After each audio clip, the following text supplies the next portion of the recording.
Hello everyone, चला तर मग आज बघणार आहे आपण आपली कॉमन अशी भाजीची रेसिपी, आलू मटरची रेसिपी. आपल्याकडे हप्त्यातून 1-2 वेळा तरी आलू मटर होत असेल ना, तर एकदा तुम्ही माझ्या पद्धतीने आलू मटरची भाजी नक्की ट्राय करून बघा. खूप टेस्टी आणि वेगळी अशी रेसिपी आहे. सुरुवातीला करणार आहे आपण एक वाटण तयार. त्यासाठी मिक्सरच्या भांड्यामध्ये घेतला आहे आपण आलं, लसूण, हिरवी मिरची, पुदिना घ्यायचा आहे आपल्याला आणि कांदा घ्यायचा आहे. मस्तपैकी त्याचं आपल्याला एक वाटण करायचं आहे. ग्रीन प्युरी करायची आहे. 3 बटाटे घेतले आहे, त्याला स्वच्छ धुवून साल काढून त्याला अशा पद्धतीने मी कट केलेले आहे. तुम्ही तुमच्या पद्धतीने जसं वाटतं तुम्ही कट करून घेऊ शकता. मी असे गोल गोल काप केलेले आहे बघा. अगदी वेगळी अशी रेसिपी. एकदा तुम्ही या पद्धतीने आलू मटर नक्की ट्राय करून बघा, खूप टेस्टी होते. एका बाउलमध्ये घ्यायचे आहे आपण चिरलेले आलू. त्यामध्ये आपल्याला टाकायचं आहे धनापूड, हळद, तिखट, थोडंसं मीठ टाकायचं आहे, गरम मसाला टाकायचा आहे. सर्व मसाला आपल्याला आपल्या बटाट्याला लावून घ्यायचा आहे बघा अशा पद्धतीने. आणि त्यामध्ये आपण टाकणार आहे 2 चमचे दही. त्याला छान मस्त लावून त्याला मॅरिनेट करणार आहे. मॅरिनेट केल्यामुळे काय होते, बटाट्याचे थोडेसे नरम पडतात आणि खायला खूप टेस्टी होते बघा. मसाला त्यामध्ये दही टाकायचं. दही आपल्याला फ्रेश टाकायचं आहे, आंबट दही टाकायचं नाही आहे. मस्तपैकी आपल्याला बटाट्याला लावून घ्यायचा आहे आणि 5 ते 10 मिनिटासाठी मॅरिनेट करून ठेवायचं आहे. दही बटाटा तुम्ही कधी ट्राय केला एखादं दही मटर न टाकता तुम्ही ओनली बटाटा जरी केलं ना तरी खूप टेस्टी भाजी होते बघा. खूप पौष्टिक पण होते, एकदम खमंग अशी भाजी होते बघा.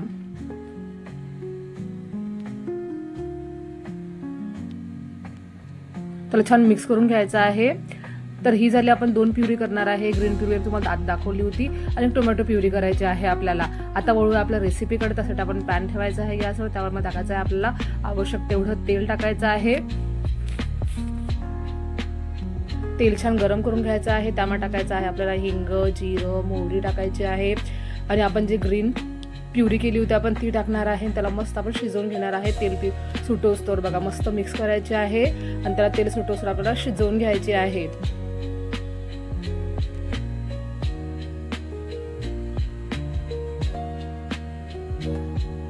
छान आपल्या आता प्युरी शिजलेली आहे. आपण त्यामध्ये टाकणार आहे टोमॅटो प्युरी. त्याला पण छान मस्त मिक्स करायचे आहे आणि छान तेल सुटोस्तोवर आपल्याला फिरवून घ्यायचे, शिजवून घ्यायचे आहे बघा. आता आपण बटाट्यामध्ये काही मसाले टाकले होते. अर्धे मसाला तर आपण प्युरीमध्ये टाकणार आहे. मस्त त्याला मिक्स करून घ्यायचे आहे आपल्याला बघा. छान आपली प्युरी शिजल्या गेली की त्यामध्ये टाकणार आहे आपण हळद, तिखट आणि सोबत धनापूड टाकायचे आहे. ऑलरेडी आपण बटाट्याला लावलेली आहे त्यामुळे आपल्याला प्रमाणातच टाकायचे आहे मसाले सर्व. आता मस्त मिक्स करून घ्यायचं आहे. त्यामध्ये टाकणार आहे आपण ताजे मटर. आता हिवाळ्यामध्ये मार्केटमध्ये छान मटर विकायला आलेले आहे. प्रत्येकांकडे असतेच बघा. आपण ते टाकायचे आहे. फ्रोझन मटरचा वापर केलेला नाही आहे मी. ताजे मटर आहे. मस्तपैकी त्याला शिजवून घ्यायचे आहे आपल्याला. आता मग टाकणार आहे आपण जे बटाटे मॅरिनेट करून ठेवले होते ते. बघा तुम्हाला लक्षात आलं असेल की त्याला छान पाणी सुटलेलं आहे आणि बटाटे जरा बऱ्यापैकी नरम पडले आहे बघा. कलर पण त्याचा छान चेंज झालेला आहे. मस्त मिक्स करायचं आहे आपल्याला मस्त 5 ते 10 मिनिटापर्यंत कंटिन्युअसली हलवत राहायचं आहे. सर्व प्रोसिजर आपल्याला मीडियम आचवर करायची आहे बघा. मग इथे छान त्याला तेल सुटत आहे आणि मस्त कलर आलेला आहे बघा.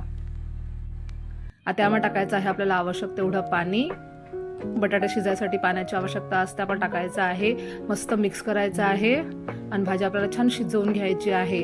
ऑलरेडी बटाटे मॅरिनेट केल्यामुळे नरम पडलेले असतात त्यामुळे ते लवकर शिजतात बघा. आणि आपण अशा पद्धतीचे काप केल्यामुळे पण बटाटे लवकर शिजतात. तर तुम्हाला माझी आजची मटर बटाट्याची भाजी कशी वाटली नक्की सांगा मला कमेंट करून. आणि एकदा ही भाजी नक्की ट्राय करून बघा. खूप टेस्टी भाजी होते. झाकण ठेवायचं आहे. मस्त आपले बटाटे शिजवून घ्यायचे आहे. तर तयार आहे आपली आलू मटरची भाजी. बघा किती सुंदर असं त्याला तेल सुटलं आहे. थोडंसं आपल्याला गरम मसाला टाकायचा आहे. छान मिक्स करायचा आहे आणि गरमागरम भाजी आपल्याला सर्व करायची आहे.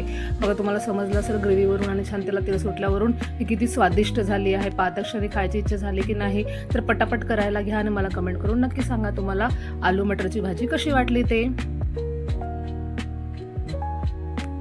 थोडंसं साखर टाकायची आहे कारण आपण यामध्ये दह्याचा वापर केला आहे. तर टेस्ट बॅलन्ससाठी आपल्याला साखर टाकायची आहे बघा.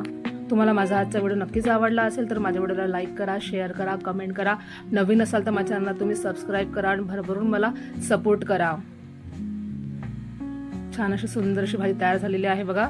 किती छान असा कलर आलेला आहे. भेटू नेक्स्ट व्हिडिओमध्ये. Bye bye.